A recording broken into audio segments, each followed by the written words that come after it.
പുതിയ sex ചലഞ്ചുമായി American നടിയും content ക്രിയേറ്ററുമായ Boney blue 24 മണിക്കൂറിനിടെ 2000 പുരുഷന്മാരുമായി കിടക്ക പങ്കിടുമെന്നാണ് ബോണിയുടെ പുതിയ പ്രഖ്യാപനം.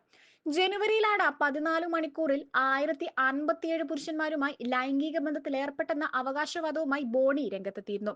കാമില അജോറ എന്ന ഇൻഫ്ലുവൻസറുടെ പോഡ്കാസ്റ്റിലാണ് ബോണി ഇക്കാര്യം വെളിപ്പെടുത്തിയത്. ഈ ചലഞ്ചിൽ തനിക്കൊപ്പം പങ്കെടുക്കുന്നുണ്ടോ എന്ന് ബോണി കാമിലയോട് ചോദിക്കുകയും ചെയ്തു. എന്നാൽ തനിക്ക് ഭയമാണ് എന്നായിരുന്നു കാമിലയുടെ പ്രതികരണം. നേരത്തെ 1000-ലധികം പുരുഷന്മാരുമായി ബന്ധപ്പെട്ടതിനെ തുടർന്ന് നാഡീവ്യൂഹത്തിന് ക്ഷതം സംഭവിച്ചെന്നതായും ബോണി വെളിപ്പെടുത്തി. എനിക്കും ആദ്യം ഭയമായിരുന്നു. കുറച്ചുപേരുമായി ലൈംഗിക ബന്ധത്തിൽ ഏർപ്പെട്ട ശേഷം കൂടുതൽ ഭയം തോന്നി. പക്ഷേ പിന്നീട് ഞാൻ അതുമായി പൊരുത്തപ്പെട്ടു. എനിക്കതിന് കഴിയുമെന്ന് തോന്നി. പങ്കാളിക്ക് ഭയമുണ്ടെങ്കിൽ അത് എന്നെയും ബാധിക്കും, ബോണി വ്യക്തമാക്കി. നിയമ തടസ്സങ്ങളില്ലെങ്കിൽ പാർട്ടിയുടെ ലൈവ് സ്ട്രീമിംഗ് നടത്തുമെന്നും ബോണി കൂട്ടിച്ചേർത്തു. മെക്സിക്കോയിൽ വെച്ചായിരുന്നു നേരത്തെ ബോണി ഇത്തരത്തിലൊരു സെക്സ് പാർട്ടി സംഘടിപ്പിച്ചത്. കോളേജ് വിദ്യാർത്ഥികളായ യുവാക്കളാണ് ഈ പാർട്ടിയിൽ പങ്കെടുത്തവരിൽ ഭൂരിഭാഗവും. മിക്കവരും സാമൂഹിക മാധ്യമങ്ങളിൽ ബോണിയുടെ ഫോളോവേഴ്സ് മാത്രമാണ്. പാർട്ടിയിലെ ചിത്രങ്ങളും ബോണി നേരത്തെ സാമൂഹിക മാധ്യമങ്ങളിലൂടെ പങ്കുവച്ചിരുന്നു.